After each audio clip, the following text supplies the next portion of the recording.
네, 안녕하세요. 저는 신상도초 꿈실 사례 발표를 맡은 신상도초 교사 허담재입니다. 저희 팀의 영역은 예술 감성 영역이고 거기에서 차안을 해서 팀명은 예감 좋은 우리들입니다. 오늘 발표 순서는 저희 팀의 꿈실 수업 운영 사례를 한 파트로 발표를 하고 그 다음에 저희가 주로 활용했던 패들렛 활용 방법을 소개하는 발표를 하겠습니다. 먼저 제가 말씀드릴 것은 꿈실 수업 운영 사례로 명화 프로젝트 수업입니다. 제가 한 수업인데요. 명화 프로젝트 수업은 6학년 지학사 미술 교과서를 기준으로 6단원과 12단원을 재구성했고 관련 단원은 국어 9단원이었습니다. 그래서 수업 재구성한 차시로 첫 번째 수업은 명화가 무엇인지 알아보고 두 번째는 명화의 이야기를 꾸며 써보는 활동을 해보고 세 번째 수업에서는 주제에 맞는 명화를 직접 찾고 또 이야기를 꾸며 써보는 활동을 해보았습니다.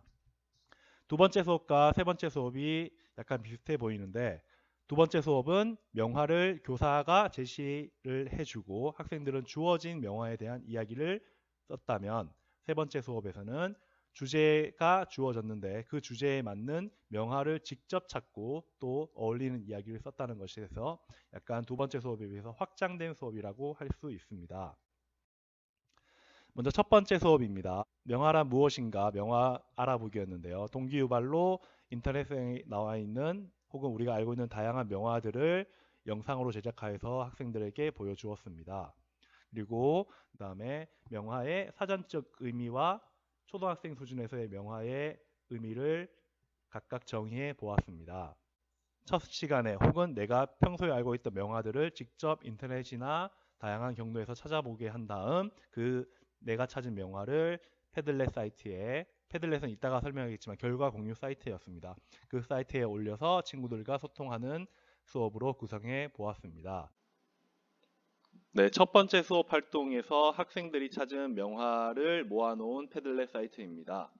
첫 번째 수업 치고는 그래도 꽤 다양한 명화가 나온 것 같아서 그래도 학생들이 검색을 잘해서 올린 것 같습니다. 그래서 명화만 올린 것이 아니고 그 명화에 대한 제목과 그 다음에 작가명, 그 다음에 제작 시기, 그 다음에 명화에 대한 간단한 설명 같은 것을 올리도록 했습니다. 그래서 친구들이 이렇게 할 수 있게끔 교사는 왼쪽에 안내사항을 소개해주고 예시 작품을 올려주었습니다. 이렇게 해서 친구들이 명화를 찾아보는 것이 첫 번째 수업의 과제였습니다.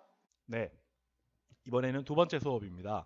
두 번째 수업은 명화에 대한 이야기 꾸며 써보기 수업을 해보았습니다.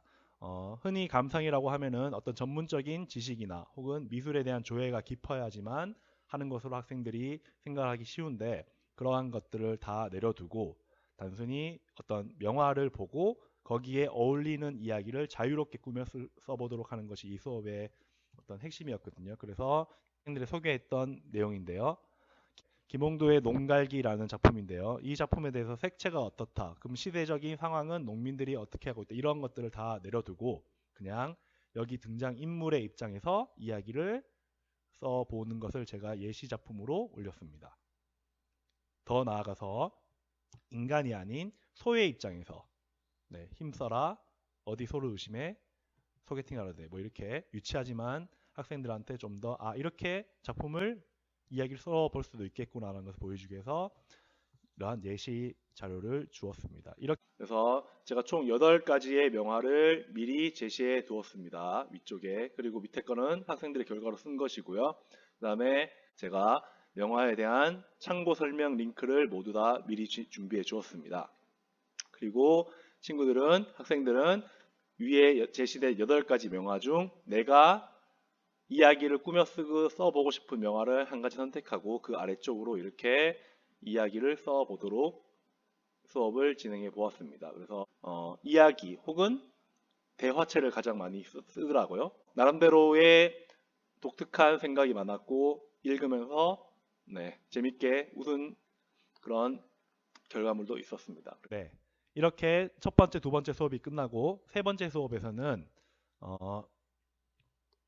앞에서 했던 것을 종합해서 확장된 수업을 해보도록 했는데요. 주제를 제가 제시하였고 그 주제에 맞는 명화를 학생들이 직접 찾아보고 또 거기에 어울릴 만한 이야기도 직접 꾸며 써보는 제가 제시했던 주제는 총 5가지.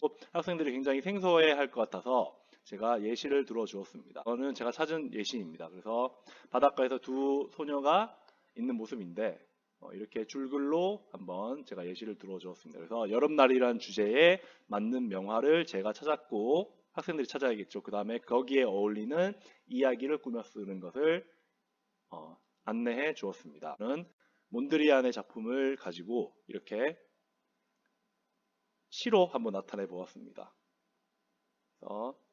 여름의 색깔이라서 하얗다, 파란색 바다, 빨간색 태양은 존재가 어마어마하다. 이런 앞에서 말씀드린 것처럼 총 5가지의 주제를 제시하였고 그 주제에 맞는 명화를 학생들이 직접 찾아보고 또 거기에 주제와 명화에 맞는 이야기를 꾸며 써보도록 하는 것이 수업의 목적이었는데 나름대로 잘 찾은 것 같더라고요.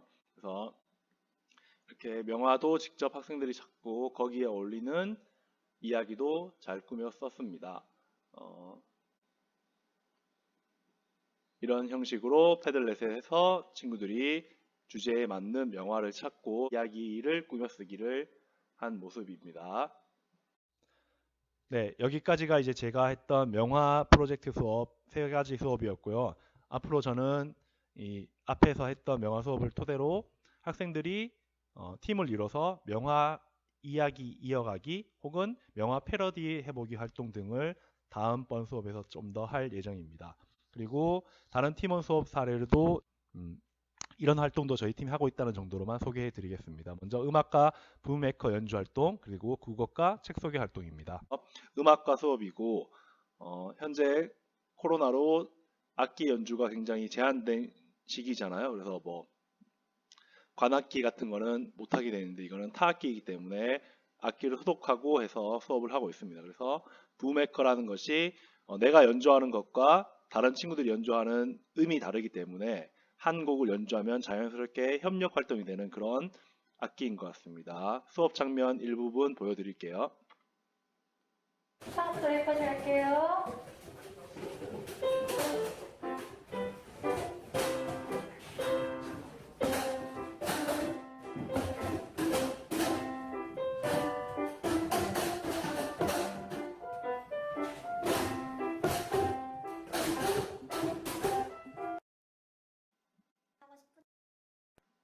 네, 그리고 또 다른 팀원의 이야기입니다. 이거는 국어과 수업인데요.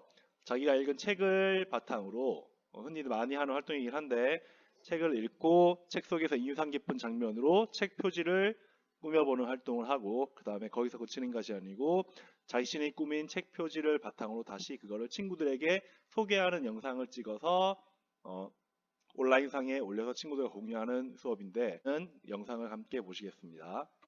스마트폰 왕국입니다. 2년 만에 캐나다에서 한국으로 돌아온 수찬이는 친구들이 스마트폰만 보는 모습을 보고 엄마께 스마트폰을 해달라고 조릅니다. 네, 이렇게 해서 다른 팀원, 저뿐만 아니라 다른 팀원도 각각 음악 분야 혹은 국어와 미술 분야에서 현재 함께 연구를 하고 계십니다. 그래서 시간 관계상 간략히만 소개해 드리겠습니다. 네, 여기까지 이제 꿈실 수업 사례 공유를 해 드렸고요. 이제는 제가 활용하고 또 저희 팀 연구팀 선생님도 활용하고 계시는 패들렛을 활용한 수업 방법을 안내해 드리겠습니다. 네, 제가 명화 수업에서 학생들의 결과물 처리 방안으로 활용했던 게 바로 이 패들렛이라는 사이트인데요. 패들렛은 누구나 가입을 하면은 기본적으로 3개의 패들렛 페이지를 주거든요. 그래서 유료 회원 전환을 하면은 더 많은 패들렛을 얻을 수 있고 또 활동을 열심히 하면은 하나씩 더 늘어지기도 하거든요. 근데 충분히 3개만 해도 활용할 수 있는 장점이 있어요. 이건 다음에 설명해 드리겠습니다. 그래서 이 패들렛이 좋은 이유는 먼저 아까 저희가 했던 것을 하나 보자면 네. 첫 번째 수업에서의 결과물인데요. 이 패들렛의 주소를 이학스터나 어떤 온라인상에 공유를 하게 되면은 학생들이 회원가입이 필요 없습니다. 그냥 누구나 와서 글을 쓸 수 있고 내가 쓴 글에 대해서는 수정을 할 수 있고 삭제도 할 수 있고 또 다른 친구들의 글에는 댓글까지 달고 평가를 할 수 있거든요. 그러한 점이 굉장히 좋고 무엇보다 접근이 간단하다는 거죠. 그래서 링크만 있고 이 링크 주소도 끝에는 바꿀 수 있거든요. 뭐 여러 가지 방법으로. 그래서 그렇게 쉽게 접근할 수 있다는 점이 패들렛의 장점이고 그리고 패들렛에 첨부할 수 있는 게 다양한 게 있거든요. 그래서 더하기 누르면은 업로드 할 때 링크를 걸 수도 있고 사진을 올릴 수도 있고 그 다음에 아니면은 파일을 선택했을 때 뭐 문서 파일, 그 다음에 영상 파일, 영상은 물론 용량 제한이 있긴 합니다. 그 다음에 음성 파일 등등을 다 패들렛에 올릴 수 있습니다. 서식 변경을 누르면은 이렇게 다양하게 벽돌 형식 있고 그 다음에 뭐 캔버스 그래서 패들렛끼리 연관 관계를 맺을 수도 있고 그 다음에 격자 모양, 그 다음에 대화책, 그 다음에 세계 전도라고 할까요? 문화 소개하는 활동도 할 수 있고, 그 다음에 타임라인은 연표도 만들 수 있습니다. 그래서 역사 수업에서 연표 꾸미기를 친구들과 함께 협력해서 할 수도 있겠죠. 그래서 다양한 서식을 활용하면은 미술뿐만 아니라 다른 과목에서도 충분히 활용도가 높을 것 같은 장점이 있습니다. 그리고 또 좋았던 점은 아까 제가 말했듯이 가입을 하게 되면은 총 3개의 패들릿 페이지를 준다고 했잖아요. 그래서 그러면 3개를 다 쓰면은 가입을 다시 해야 되나요? 그런데 물론 아이디를 하나 더 만들면은 3개가 더 생기겠죠. 그렇지만 관리가 귀찮기 때문에 활용하는 방법이 있습니다. 그래서 3개만 있다. 그러면 만약에 이 명화 찾기 수업이 끝났다. 그러면 이게 더 이상 여기는 사용을 하지 않잖아요. 그러면 여기서 내보내기 기능이 있거든요. 내보내기 기능을 누르면은 여기에 보시면 이미지로도 저장이 되고요. 이 패들렛 전체를 사진 파일로 저장하라 혹은 우리가 흔히 많이 쓰는 PDF로 저장을 하면은 네, 학생들이 활동한 모든 내용들이 어떤 PDF 책자처럼 이게 편집이 돼서 저장이 되거든요. 그러한 좋은 점이 있습니다. 그렇게 저장을 해놓고 이 패들렛은 모든 것을 게시물을 지우고 다시 교사가 원하는 거에 따라서 패들렛을 구성하면은 충분히 계속 활용을 할 수 있는 장점이 있습니다. 그래서 패들렛에 대한 얘기를 자세히 다 하기에는 시간이 좀 부족한 것 같고 혹시나 나중에 패들렛 활용에 대해서 궁금하시면은 저한테 질문하셔도 좋고 혹은 저보다 더 이쪽 소프트웨어 혹은 온라인 수업에 특화된 여러 지원단 선생님께 요청을 하면 좋을 것 같습니다. 그래서 저는 이 패들렛이 온라인 수업 형태에서 친구들과 협력을 할 수 있고 그 다음에 쉬운 접근성이라는 2가지 장점 때문에 자주 활용하고 있는 사이트입니다. 여러분도 써보시면 좋을 것 같습니다. 오늘 첫 번째 발표는 명화 수업이었는데요. 제가 미술에 그렇게 전문적인 지식이 있는 교사도 아니고 미술을 전공한 교사도 아닙니다. 하지만 온라인 수업 상황에서 이러한 형식으로 미술 교육을 해보면 어떨까 싶어서 수업 사례를 공유해 드렸고요. 그리고 패들렛은 저보다 훨씬 더 온라인 수업 도구에 대해서 잘 알고 계시는 선생님들도 계시겠지만 그래도 일반적인 교사 입장에서 패들렛을 활용해 보니 이러한 점이 좋더라 싶어서 함께 소개해 드렸습니다. 네, 오늘 부족한 내용이지만 끝까지 들어주셔서 감사합니다. 이상 발표를 마치겠습니다.